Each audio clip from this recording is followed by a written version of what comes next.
अरे सुनीता, तेरी बेटी अब 18 साल की हो गई है। तू उसका विवाह कब करेगी, या फिर तुझे उसे घर बैठाकर बूढ़ा करना है? इस उम्र में उसकी शादी होना बहुत जरूरी है, पर तुझे तो कोई फिक्र ही नहीं है। ऐसी बात नहीं है दीदी, मैं हर जगह रिश्ता देख चुकी हूँ, लेकिन हर किसी ने दहेज की मांग की है। हम तो जैसे तैसे बड़ी मुश्किल से अपना घर चला पाते हैं, ऐसे में दहेज कहाँ से दें? अरे देख सुनीता, जब किसी मालदार घर में शादी करोगी तो दहेज देना ही पड़ेगा। किसी गरीब घर में कर दे, हाँ दहेज नहीं देना पड़ेगा। जी जी, मैं समझती हूँ, लेकिन हर चीज को सही तरीके से देखना पड़ता है। अब तुम मुझे ही देख लो, मैंने अपना सारा जीवन मुसीबतें झेलते हुए बिता दिया है, लेकिन अब मेरी बेटी को ऐसी कोई मुसीबत नहीं झेलनी पड़े। इसलिए मुझे कोई ऐसा घर चाहिए जहाँ दहेज की मांग ना हो। अरे सुनीता, ऐसा घर तुझे मिलेगा नहीं, और तू नेहा की शादी करेगी नहीं। नेहा के साथ की सभी लड़कियों की शादी हो चुकी है, कुछ तो बच्चों की माँ भी बन चुकी है, और एक तू है जो अपनी बेटी की शादी ही नहीं करना चाहती। इतना कहकर सरला अपने घर चली जाती है। उसके जाने के बाद सुनीता सोचने लगती है। दीदी सही कहती हैं, नेहा के साथ की सभी लड़कियों की शादी हो चुकी है, सिर्फ हमारी बेटी ही कुंवारी है। समझ नहीं आता क्या किया जाए। रात को जब रघु घर आता है तब सुनीता उसके पास जाती है। तुम कोई अच्छा सा घर देखकर नेहा की शादी क्यों नहीं कर देते? अब तो मोहल्ले पड़ोस के लोग भी कहने लगे हैं कि उसकी उम्र निकलती जा रही है। सुनीता, मुझे तुमसे ज्यादा चिंता है नेहा की शादी की। मैंने 2-3 जगह बात की है। सोचा था कि इस बार फसल अच्छी होगी तो शादी के लिए कुछ पैसे इकट्ठा हो जाएंगे, लेकिन मेरी किस्मत खराब है। इस बार भी फसल आधी से ज्यादा बर्बाद हो गई। धीरज रखिए जी, ईश्वर ने चाहा तो एक दिन हमारे पास भी वो सारी सुख सुविधाएं होंगी जो दूसरों के पास हैं। आप दिन रात इतनी मेहनत करते हैं, मुझे पूरा विश्वास है एक दिन हमारी फसल पूरे गांव में सबसे अच्छी होगी। तब देखिएगा हमारे दिन बदल जाएंगे। यही सोचते सोचते जवानी से बुढ़ापे की दहलीज तक आ गया हूँ, और नेहा की शादी की चिंता अलग से सताती है। अगर हालात ऐसे ही रहे तो हम उसकी शादी कैसे करेंगे? रघु के मन में बस एक ही चिंता थी, नेहा की शादी।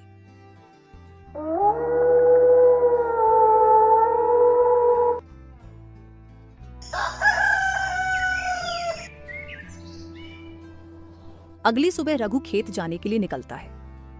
सुनीता, मैं खेत जा रहा हूँ, अब क्या कर सकते? हमारे हाथ में तो केवल मेहनत ही लिखी है, अब फल तो ऊपर वाला ही देगा ना। पर रघु, जब तक मेहनत का फल ना मिले तब तक घर कैसे चलेगा? मुझे भी कुछ काम करना चाहिए ना। रघु सुनीता की बातों का कोई जवाब नहीं देता और चुपचाप खेत की ओर निकल पड़ता है। शंकर खेत में काम करके एक पेड़ के नीचे जाकर बैठ जाता है। तभी गांव का जमींदार ठाकुर साहब उसके पास आता है। अरे शंकर, क्या हुआ? यूं मुंह लटकाए क्यों बैठे हो? कोई परेशानी है क्या? परेशानी तो पूछो मत मालिक, दुनिया भर की चिंता लगी है, और सबसे बड़ी चिंता तो शगुन की शादी की है। अरे भाई, शगुन तो बहुत सुंदर और संस्कारी लड़की है। कोई भी खुशी खुशी अपने बेटे का रिश्ता जोड़ लेगा उससे, फिर चिंता किस बात की? मालिक, यही तो बात है, हर कोई दहेज मांगता है। मेरे पास इतने पैसे कहाँ कि मैं दहेज दे सकूं। अच्छा, अगर यही बात है तो एक काम करो, अपनी बेटी शगुन की शादी मेरे बेटे के साथ कर दो। तुम्हें दहेज देने की कोई जरूरत नहीं होगी। क्या आप सच कह रहे हैं मालिक? आप अपने बेटे की शादी मेरी बेटी से करना चाहते हैं? कहीं मैं सपना तो नहीं देख रहा? अरे शंकर, ये कोई सपना नहीं, मैं बिल्कुल सच कह रहा हूं। मेरे लिए इससे बड़ी सौभाग्य की बात और क्या होगी मालिक? मेरी बेटी जमींदार के घर की बहू बनेगी, यही मेरे लिए गर्व की बात है। हाँ शंकर, तुम्हारी बेटी हमारे घर में रानी की तरह राज करेगी। नौकर चाकर उसके इशारों पर काम करेंगे और उसे किसी चीज की कमी नहीं होगी। मालिक, आप सच में बहुत बड़े दिल वाले हैं। लेकिन हाँ, मैं दहेज तो नहीं लूंगा, पर बदले में मुझे तुम्हारी जमीन चाहिए। जमीन? हाँ, तुम्हारी बेटी जमींदार की बहू बनेगी। इसके आगे ये जमीन का टुकड़ा कोई मायने नहीं रखता। जमींदार की बात सुनकर शंकर के होश उड़ गए। उसका दिल जैसे बैठ गया। मालिक, अगर मैं अपनी जमीन आपको दे दूंगा तो मेरा गुजारा कैसे होगा? मेरा पूरा परिवार इसी जमीन पर निर्भर है।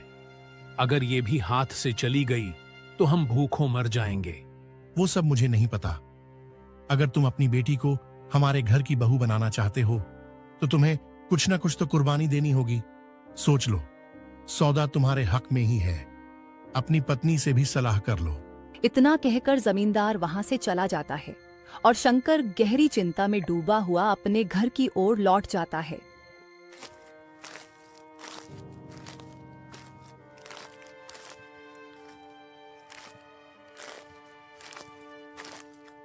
शंकर घर पहुंचते ही अपनी पत्नी कुसुम को सारी बात बताता है। अब तुम ही बताओ कुसुम, मैं क्या करूं?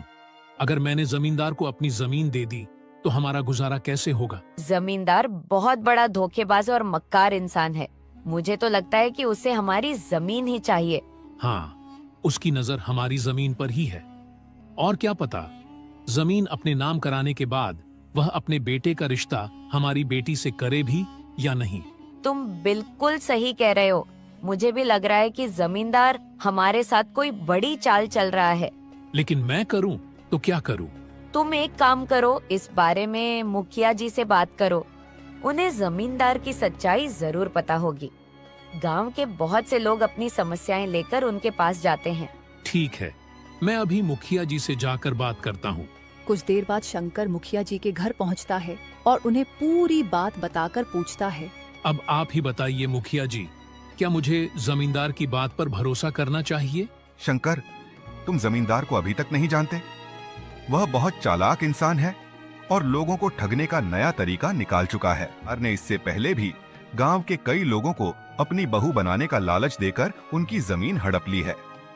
अब वह तुम्हें भी अपने जाल में फंसाना चाहता है। क्या इसका मतलब उसकी नजर सिर्फ मेरी जमीन पर है? बिल्कुल, तुम्हें उससे बचकर रहना होगा। उसकी किसी भी बात में मत आना, वरना तुम भी अपनी जमीन खो बैठोगे। यह तो गांव वालों के साथ बहुत बड़ा अन्याय कर रहा है। अच्छा हुआ कुसुम ने मुझे आपके पास भेज दिया, नहीं तो मैं भी अपनी जमीन गंवा बैठता। शंकर अब सच्चाई समझ चुका था। वह तेजी से अपने घर लौटता है और कुसुम से कहता है। कुसुम, जमींदार हमें लालच देकर हमारी जमीन हड़पना चाहता था। मुखिया जी ने बताया कि उसने गांव के कई लोगों को इसी तरह धोखा दिया है। मुझे पहले से ही उस पर शक था। वो बहुत बड़ा धोखेबाज और बदमाश इंसान है। अच्छा हुआ भगवान ने हमें उसके जाल में फंसने से बचा लिया, वरना हम बर्बाद हो जाते। शंकर और कुसुम अब जमींदार की सच्चाई जान चुके थे। वे ठान चुके थे कि अपनी जमीन को हर हाल में बचाएंगे। दोनों बात कर ही रहे थे कि उतने में मुंशी जी आ जाते हैं। अरे मुंशी जी, सब खैरियत तो है? हाँ भाई, सब ठीक है। दरअसल मैं नेहा बिटिया के लिए एक रिश्ता लाया हूँ। बहुत ही अच्छा परिवार है, जैसा तुम और सुनीता चाहते थे बिल्कुल वैसा ही है। लोग पढ़े लिखे हैं, अच्छा घर बार है और लड़के का खुद का काम है। उसके पास काफी जमीन भी है। यूं समझ लो कि उस घर में नेहा बिटिया को किसी प्रकार की कोई परेशानी नहीं होगी, ना ही उनकी कोई मांग जांच है। उन्हें सिर्फ सुंदर लड़की चाहिए और ईश्वर की दुआ से हमारी बिटिया नेहा तो बहुत ही सुंदर है। उसे देखकर कोई भी इनकार नहीं करेगा। अगर तुम चाहो तो मैं बात आगे बढ़ाऊं? मुंशी जी, जब आप इतनी तारीफ कर रहे हैं तो बात आगे बढ़ाने में ही फायदा है। ऐसा घर रोज रोज थोड़ी मिलता है और मैं भी लोगों के ताने सुन सुनकर परेशान हो चुकी हूँ। बस अब तो ईश्वर से यही दुआ है कि किसी भी तरह नेहा की शादी जल्दी से हो जाए। तो फिर ठीक है, मैं कल ही लड़के वालों को लेकर आऊंगा नेहा बिटिया को देखने के लिए। अच्छा, अब मैं चलता हूं। इतना कहकर मुंशी जी चले जाते हैं। उनके जाने के बाद रघु अपनी पत्नी से कहता है। किसी के दहेज मांगने या न मांगने से कोई फर्क नहीं पड़ता, लेकिन उम्मीद हर कोई लगाता है। जब मुंशी जी इतना बड़ा घर बता रहे हैं तो थोड़ा बहुत तो दहेज देना ही पड़ेगा, और इस वक्त हमारे पास देने के लिए कुछ भी नहीं है। तुम चिंता मत करो, उसका उपाय है मेरे पास। रोज रोज ऐसे रिश्ते नहीं मिलते हैं। मैं इस रिश्ते को हाथ से नहीं जाने देना चाहती। तुम एक काम करो, मेरा जितना भी जेवर है उसे शंभू सुनार के पास गिरवी रखकर पैसे ले आओ, और जब 3 महीने बाद हमारी फसल होगी तब हम पैसे देकर अपने जेवर वापस ले लेंगे। इस तरह हमारी बिटिया नेहा की शादी हो जाएगी। फिर सुनीता अपना सारा जेवर एक पोटली में रखकर रघु को दे देती है। शंकर सुनार से उधार लेने जाता है। जैसा कि तुमने कहा था, 3 महीने में मेरे पैसे लौटा दोगे। अगर तय समय पर पैसे नहीं लौटाए तो मैं तुम्हारी पत्नी के गहने कभी वापस नहीं दूंगा। जी, मैं समझ गया। मेरी एक ही नीति है, जो पैसे नहीं लौटाता उसकी गिरवी रखी चीज मेरी हो जाती है। इसलिए सोच समझकर गहने गिरवी रखना। चिंता मत कीजिए, मैं 3 महीने से पहले ही आपका पैसा चुका दूंगा। शंकर गहनों की पोटली सुनार को दे देता है। गहने असली हैं, मैं तुम्हें पैसे दे देता हूं।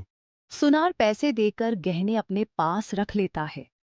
शंकर पैसे लेकर घर जाता है, जहां कुसुम उसका इंतजार कर रही थी।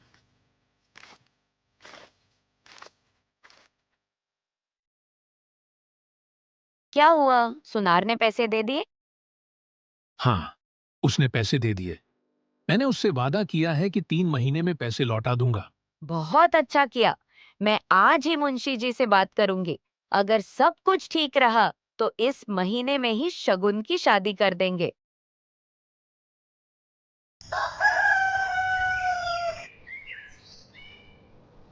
कुछ ही दिनों में कुसुम मुंशी जी से बात करती है और शगुन की शादी हो जाती है। शादी के बाद शगुन अपने ससुराल चली जाती है और अपने पति के साथ खुशहाल जीवन बिताने लगती है। 3 महीने बीत जाते हैं। इस बार शंकर के खेत में शानदार फसल होती है, जिसे बेचकर उसे अच्छा खासा मुनाफा होता है। कुसुम, इस बार ईश्वर की कृपा से फसल बहुत महंगे दामों पर बिकी है। हमें अच्छा मुनाफा हुआ है। यह तो बहुत अच्छी बात है। अब मैं सुनार के पास जा रहा हूं तुम्हारे गहने वापस लेने। शंकर पैसे लेकर सुनार के घर की ओर निकल पड़ता है। कुछ ही देर में वह सुनार के पास पहुंच जाता है। कैसे हो सेठ जी? ईश्वर की कृपा से ठीक हूं। तुम्हारे चेहरे की मुस्कान बता रही है कि तुम मेरे पैसे लौटाकर अपनी पत्नी के गहने लेने आए हो। आपने बिल्कुल सही कहा। मैं आपके पैसे वापस करने ही आया हूं। जबान के पक्के हो, समय से 10 दिन पहले ही आ गए। चलो, अच्छा किया। मैं अभी तुम्हारी पत्नी के गहने लेकर आता हूँ। सुनार अंदर जाकर गहनों की पोटली लाता है और शंकर को दे देता है। शंकर गहनों को ध्यान से देखने लगता है और उसे कुछ शक होता है। सेठ जी, मुझे लगता है कि आपसे कोई गलती हो गई है। कैसी गलती? ये वो गहने नहीं हैं जो मैं आपको देकर गया था। कहीं गलती से किसी और के गहनों की पोटली तो नहीं दे दी? क्या बकवास कर रहा है? मैं क्या पागल हूँ जो किसी और के गहने तुझे दे दूंगा? या फिर तू मुझे बेईमान समझ रहा है? मेरा मतलब वो नहीं है सेठ जी। मैं भला आपको बेईमान क्यों समझूंगा? तेरा मतलब वो नहीं है तो और क्या है? मैं इतने सालों से व्यापार कर रहा हूँ। सुबह से शाम तक दर्जनों लोग अपना सामान गिरवी रखते हैं और ब्याज पर पैसे लेते हैं। अगर मैं किसी का सामान किसी और को देने लगूं तो मेरा धंधा 2 दिन में बंद हो जाएगा। जो पोटली तुमने मुझे दी थी वही ये पोटली है। ध्यान से देखो। सेठ जी, मैं पूरे विश्वास के साथ कह सकता हूँ कि ये वही गहने नहीं हैं जो मैंने आपको दिए थे। तुझे 1 घंटा हो गया बकवास करते करते। अब यहाँ से सीधा चला जा, वरना बाहर फेंकवा दूंगा। शंकर बेचारा चुपचाप सुनार के घर से दुखी होकर अपने घर की ओर चल पड़ता है। घर पहुंचकर वह सारी बात अपनी पत्नी को बताता है। जब कुसुम गहनों को देखती है तो उसके होश उड़ जाते हैं। ये मेरे गहने नहीं हैं और ना ही ये सोने के हैं। ये नकली गहने हैं। उस सुनार ने तुम्हें ठग लिया है। ये तुम क्या कह रही हो कुसुम? मैं सच कह रही हूँ, ये गहने नकली हैं। उस सुनार ने हमें कहीं का नहीं छोड़ा। हम बर्बाद हो गए। अब हम क्या करें कुसुम? मैंने कितनी मेहनत से खेती की थी, वो भी सब बेकार चली गई। तुम एक काम करो, गांव के मुखिया जी के पास जाओ और उनसे सुनार की शिकायत करो। अब वही कुछ कर सकते हैं। मैं अभी मुखिया जी के पास जाऊंगा और उस सुनार की सारी करतूत बताऊंगा कि कैसे वह गांव के गरीबों को ठग रहा है। उसके बाद रघु मुखिया जी के पास जाने के लिए निकल पड़ता है।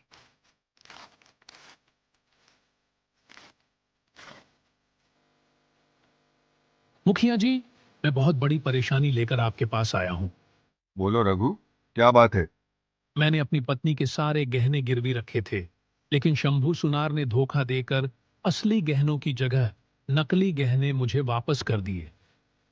यह तो बहुत बड़ा अन्याय हुआ है, लेकिन चिंता मत करो, मैं खुद इस मामले को देखूंगा। कल पंचायत बिठाई जाएगी और वहीं इस धोखाधड़ी का फैसला होगा।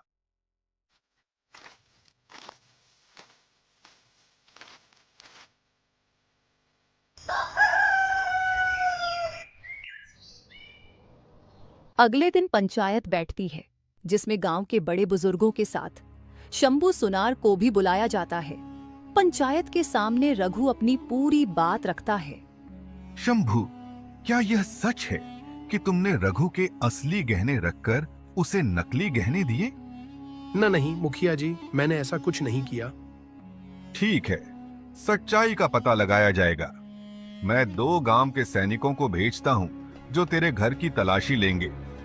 फिर मुखिया जी 2 लोगों को शंभू सुनार के घर भेजते हैं, जहां से रघु की पत्नी के असली गहने बरामद हो जाते हैं। धोखेबाज, तूने जो किया वह साधारण अपराध नहीं है। जब तुझसे सीधे गहने लौटाने को कहा गया था, तब तू झूठ बोलता रहा। अब जब तेरा अपराध सिद्ध हो गया तो माफी मांग रहा है। तुझे इसकी सजा जरूर मिलेगी, वरना कल कोई और भी तेरी जैसी हरकत करेगा। पंचायत का निर्णय यही है कि तू रघु और जिन जिन लोगों को तूने ठगा है, उनके सारे गहने और वस्तुएं वापस करेगा। इसके अलावा तुझे गांव की सेवा के रूप में 1 महीने तक बिना किसी मजदूरी के गांव के काम करने होंगे। मुखिया जी, अगर आप ना होते तो मैं बर्बाद हो गया होता। मुझे बहुत खुशी हुई कि ईश्वर ने हमें आपके जैसा ईमानदार और न्यायप्रिय मुखिया दिया है।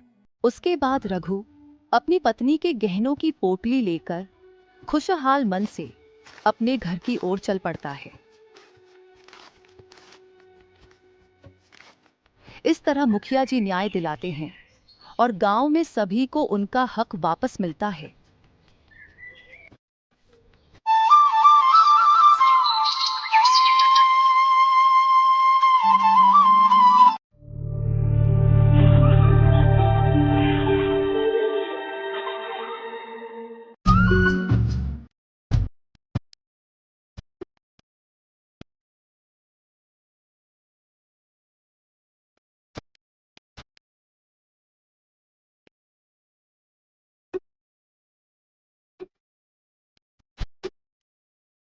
इसी समय हरिपुर नामक एक गांव में गोलू नाम का एक मेहनती किसान रहता था। वह अपने खेतों में तरबूज की खेती करता था। गोलू अपने उगाए हुए तरबूज को मंडी में नहीं बेचता था, बल्कि उन्हें अपनी बैलगाड़ी में भरकर गांव-गांव बेचता था।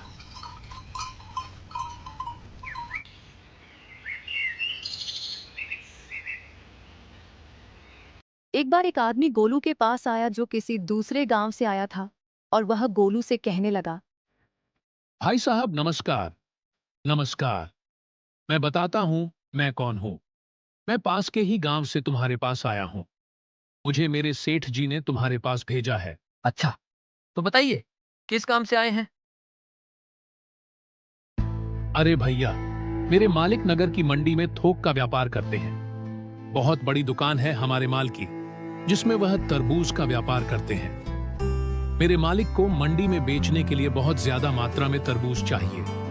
क्योंकि तुम तरबूज की खेती करते हो, इसीलिए मैं तुम्हारे पास आया हूं। अगर तुम्हें अपने खेत के तरबूज बेचने हैं, तो भैया मैं उनकी अच्छी कीमत लगा दूंगा। भैया, आपने बहुत बढ़िया बताया, लेकिन माफ करिएगा, मैं जो तरबूज अपने खेत में लगाता हूँ उन्हें खुद ही बेचता हूँ। मैं मंडी के दलालों को अपना माल नहीं बेचता। बहुत बहुत धन्यवाद। अरे अरे भैया, तुम कह क्या रहे हो? आसपास के गांव के सभी लोग मेरे मालिक को ही अपना माल बेचते हैं। फिर जगह जगह घूमकर अपना माल बेचने से अच्छा है कि तुम भी एक ही जगह अच्छी कीमत में बेच दो। क्यों सही कहा ना?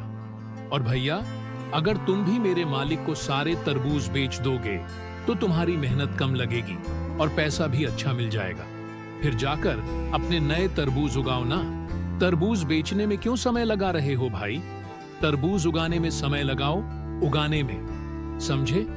देखो भाई, मैं एक किसान हूँ और कड़ी मेहनत करना मेरे लिए कोई नया काम नहीं है। साथ ही साथ पैसा कमाने का लालच भी मुझ में नहीं है, बल्कि लोगों को साफ सुथरा तरबूज कम दामों में बेचना ही मेरा उद्देश्य है। और भैया, मैं इसी से संतुष्ट हूँ। मैं तो यही चाहता हूँ कि मैं अपना तरबूज मंडी में ना बेचकर सीधे लोगों को बेचूं, अब चाहे उसमें मुझे मुनाफा कम ही क्यों ना हो। ईश्वर का दिया हुआ सब कुछ है, मुनाफे और पैसे का ज्यादा लालच नहीं है। और वैसे भी मंडी में जो माल बिकता है वह आम लोगों तक पहुंचते पहुंचते महंगा हो जाता है। इसीलिए मैं अपना तरबूज मंडी में नहीं बेचूंगा। हमें माफ करिएगा भैया, मुझे लगता है कि अब तुम मेरी बात समझ गए होगे और तुम्हें बुरा नहीं लगेगा, है ना? गोलू के समझाने के बाद रामलाल यह समझ गया कि यहाँ पर दाल नहीं गलने वाली। वह वहां से चला गया। ठीक है भैया, नमस्ते।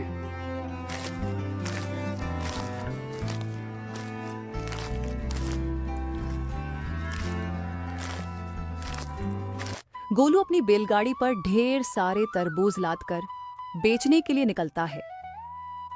लाले, पूरा ठेला लाले, सारा सारा लाले, अरे लाले।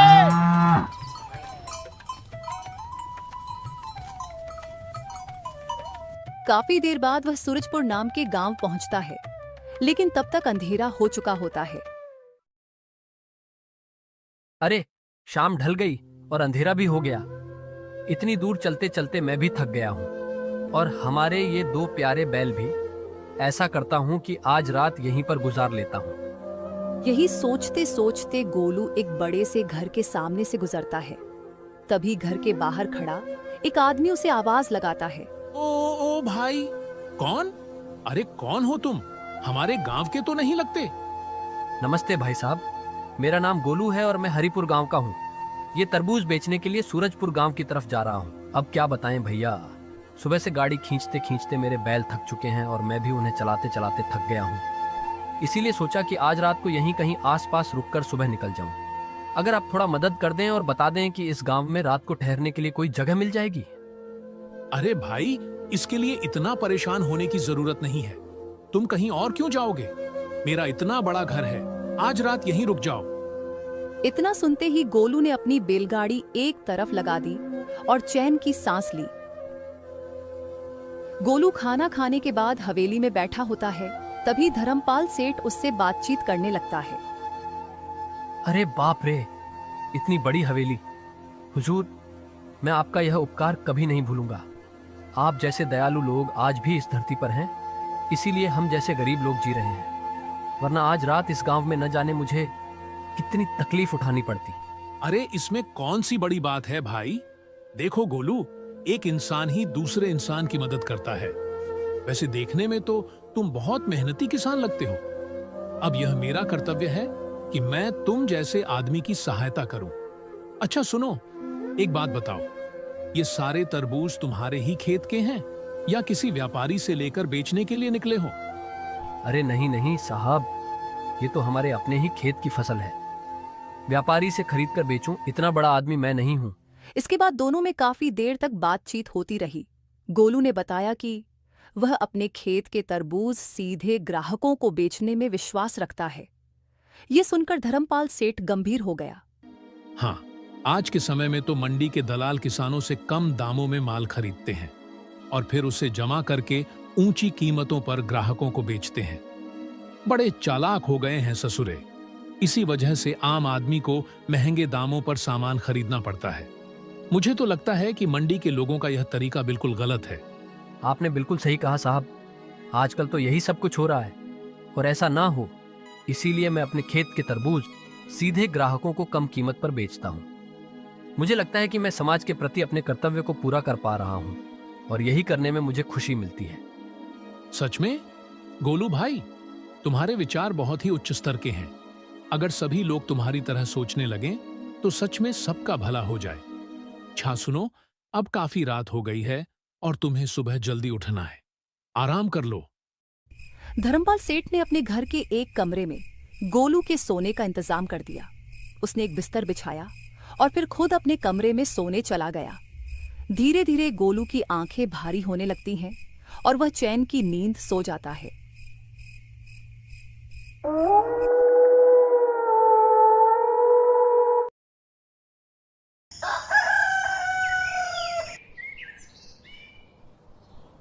अगली सुबह गोलू जब उठा तो वह फिर से सोचने लगा। हाँ, अच्छा लग रहा है। इस घर के मालिक धर्मपाल सेठ ने मुझे अपने घर में ठहरने की जगह देकर मेरी बहुत मदद की। क्यों ना इसके बदले में मैं इन्हें कुछ तरबूज दे दूं। ये सोचकर गोलू अपने तरबूज के ढेर के पास पहुंचा, लेकिन यह देखकर हैरान रह गया कि ढेर आधा ही रह गया था। अरे ये क्या, मेरे तरबूज कहाँ गए? आधे तरबूज तो गायब ही हो गए। गोलू घबराकर तुरंत धर्मपाल सेठ के पास गया। अरे साहब, मैंने रात को आपके आंगन में जो तरबूज रखे थे उनमें से आधे गायब हो गए हैं। अरे ये क्या हो गया? क्या आपको इसके बारे में कुछ पता है? राम राम, बहुत बड़ी गलती कर दी मैंने, जो तुम जैसे आदमी को अपने घर में आसरा दे दिया। एक तो मेरे घर में रहे, ऊपर से मुझ पर ही चोरी का इल्जाम लगा रहे हो। गोलू की बात सुनकर धर्मपाल सेठ अचानक गुस्से से लाल हो गया। गोलू आश्चर्य से देखता रह जाता है, लेकिन सेठ की गुस्से की आग बढ़ती जा रही थी। पहले तुमने मेरा विश्वास जीता, फिर मेरे साथ विश्वासघात किया। मैं तो तुम्हें भला इंसान समझ रहा था, लेकिन तुम तो बहुत ही चालबाज और धोखेबाज निकले। मेरे सो जाने के बाद तुमने मेरे तरबूज चुरा लिए और अब मुझ पर ही इल्जाम लगा रहे हो। वाह वाह वाह वाह, एक तो चोरी की, ऊपर से मुझ पर ही इल्जाम लगा रहे हो। झूठ मत बोलो, चुपचाप मेरे तरबूज लौटा दो, मैं यहां से चला जाऊंगा। अच्छा, तो अब तू मुझे धमका रहा है? चुपचाप यहां से निकल जा, नहीं तो अपने आदमियों को बुलवाकर तुझे धक्के मारकर बाहर फेंक दूंगा। बहुत देर से तेरी बकवास सुन रहा हूं, लेकिन अब और नहीं सहूंगा। बेईमान कहीं का। धर्मपाल सेठ के धमकाने पर गोलू को समझ आ गया कि अब इससे बात करना बेकार है। वह मन ही मन सोचता है, इससे बात करना बेकार है। गोलू गुस्से में अपने बाकी बचे तरबूज उठाता है और वहां से निकल जाता है। गोलू सीधा गांव के मुखिया जी के पास पहुंचता है और उन्हें सारी घटना विस्तार से बताता है। मुखिया जी, मेरे साथ बहुत बड़ा धोखा हुआ है। मैं रात भर धर्मपाल सेठ के घर में ठहरा और सुबह जब उठा तो देखा कि मेरे आधे तरबूज गायब हो चुके थे। जब मैंने सेठ जी से पूछा तो उन्होंने मुझ पर ही इल्जाम लगा दिया। अगर सचमुच तुम्हारे तरबूज धर्मपाल सेठ ने ही चुराए हैं तो मैं अवश्य ही उन्हें वापस दिलवाऊंगा। लेकिन एक बात बताओ, तुम कह रहे थे कि वह बहुत ही अमीर आदमी है, तो फिर कोई अमीर आदमी भला ऐसा काम क्यों करेगा? कहीं ऐसा तो नहीं कि किसी और ने तुम्हारे तरबूज चुराए हों? अरे नहीं मुखिया जी, मुझे पूरा यकीन है कि यह काम उसी आदमी का है। उसके अलावा और कौन चुरा सकता है? ठीक है, पहले उससे बात करनी होगी, तभी कोई फैसला किया जाएगा। गोलू मुखिया जी की बात सुनकर राहत की सांस लेता है, लेकिन अब वह चाहता था कि इंसाफ हो। मुखिया जी ने उसी समय धर्मपाल सेठ को बुलाने के लिए कुछ आदमियों को भेज दिया। जब धर्मपाल सेठ वहां पहुंचा तो कृष्ण को वहां देखकर वह तिलमिला उठा। अरे मुखिया जी, मैं एकदम निर्दोष हूं। इस किसान को मैंने देखिए रात को अपने घर में रुकने के लिए आसरा दिया। अरे मेहमान समझकर मैंने कहा, रुक जाओ भैया, ठीक है। रात में बेचारा थका था, इसके बैल थक गए थे। मैंने कहा कोई बात नहीं, और यह निकला एहसान फरामोश कि मुझ पर ही आरोप लगा रहा है। अरे भला मैं इसके तरबूज क्यों चुराऊंगा? मेरे खुद के खेत में अच्छे अच्छे तरबूज उगे हुए हैं, तो भला मैं इसके तरबूज क्यों चुराऊं? अरे मेरे कौन सा कमी पड़ रही है? लेकिन ये ऐसा आरोप मुझ पर क्यों लगा रहा है, ये मुझे समझ नहीं आ रहा है। मैं मानता हूं कि तुम सच कह रहे हो, लेकिन चोरी तुम्हारे ही घर में हुई है, तो तुमने ये चोरी नहीं की, ये बात तुम्हें ही साबित करनी होगी। इसीलिए तुम्हारे खेत में जो तरबूज उगे हैं, उनमें से एक तरबूज तुम यहाँ पर लेकर आओ। धर्मपाल सेठ अपने खेत से तरबूज लाने के लिए चला जाता है। धर्मपाल सेठ के जाने के बाद मुखिया जी एक बार फिर से गोलू से पूरे मामले की जानकारी लेने लगे। इस बीच धर्मपाल सेठ अपने खेत से तरबूज लेकर वापस लौट आता है। मुखिया ने गोलू की बैलगाड़ी में से एक तरबूज मंगवाया और फिर दोनों तरबूजों को एक साथ रख दिया गया। मुखिया के अलावा वहां पर गांव के कुछ और भी लोग मौजूद थे। मुखिया ने वहीं पर मौजूद एक आदमी की तरफ इशारा करते हुए कहा, ओ लालू, हम इसका नाम लालू और ये तरह तरह की सब्जियों का अच्छा पारखी है। सब्जियों की गुणवत्ता के बारे में ये बहुत अच्छी तरह से जानता है, इसीलिए मैंने इसे यहाँ बुलवाया है ताकि ये दोनों तरबूजों की अच्छे से जांच पड़ताल कर सके। मुखिया जी ने लालू से कहा, लालू, क्या तुम इन दोनों तरबूजों की जांच करके ये बता सकते हो कि ये दोनों तरबूज एक ही खेत के हैं या फिर अलग अलग? ठीक है, ये भी हाँ, इसकी बनावट भी ठीक है। हम इसका ऊपरी हिस्सा और नीचे का हिस्सा ठीक से देख रहे हैं। देखिए, मैं साफ साफ बताऊं तो देखने में कोई फर्क नजर नहीं आता है, इसीलिए इनके स्वाद को छक्कर देखना होगा। अगर ऐसा है तो तुरंत इन दोनों तरबूजों को छको और मुझे बताओ। दोनों तरबूजों को बड़े ही गौर से देखने के बाद लालू ने एक चाकू से धर्मपाल सेठ के लाए हुए तरबूज को काटा। जैसे ही उसने वह तरबूज खाया, उसे तुरंत जैसे कोई दौरा पड़ने लगा, वह हाथ पैर मारने लगा। तभी मुखिया ने एक दूसरे आदमी से कहा, अरे विक्रम, आप तो वैद्य हैं ना, जरा देखिए तो सही, लालू को क्या हो गया? अरे ये तो अच्छा भला यहाँ पर आया था, पर पता नहीं कहाँ क्या हो गया, कहीं मर ना जाए। आप तुरंत इनका इलाज कीजिए, देखिए जल्दी से, जल्दी देखिए। अरे अरे, अवश्य ही इस तरबूज में जहर था, इसीलिए तरबूज को खाते ही इसकी यह हालत हो गई। इसे इलाज के लिए तुरंत मेरे घर ले जाना पड़ेगा, जल्दी करो। फिर कुछ लोग लालू को उठाकर विक्रम के घर इलाज के लिए ले जाते हैं। इसके बाद मुखिया जी कड़े स्वर में धर्मपाल सेठ सवाल करते हैं, अरे भाई, ये सब क्या मामला है? तुमने अपने खेतों में जहरीले तरबूज उगाए हैं क्या? तुम लोगों को जान से मारना चाहते हो? कुछ दिन पहले भी मैंने ऐसा ही एक मामला सुना था जिसमें जहरीला तरबूज खाने से किसी की मौत हो गई थी। मुझे तो लगता है कि वो तरबूज भी तुमने ही दिया होगा। अगर दामोदर को कुछ हो गया तो याद रखना, उसकी मौत की जिम्मेदारी तुम्हारी होगी। अब तो तुम पर चोरी के साथ साथ हत्या का भी आरोप लग गया है। अब तो भगवान भी तुम्हें नहीं बचा सकते।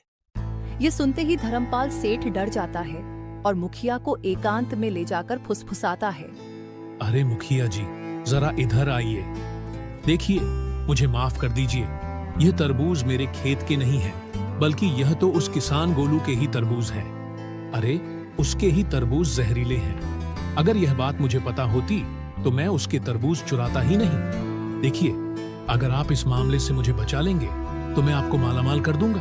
हाँ, बहुत सारा धन दूंगा। आप एक बार सोच कर देखिए। मुखिया जी को गुस्सा आ जाता है और वह गुस्से से धर्मपाल सेठ को डांटते हैं, वाह वाह, मुझे माला माल करोगे? एक तो खुद चोरी का अपराध किया और अब मुझे रिश्वत देकर इसमें शामिल करना चाहते हो? गोलू को बलि का बकरा बनाना चाहते हो क्या?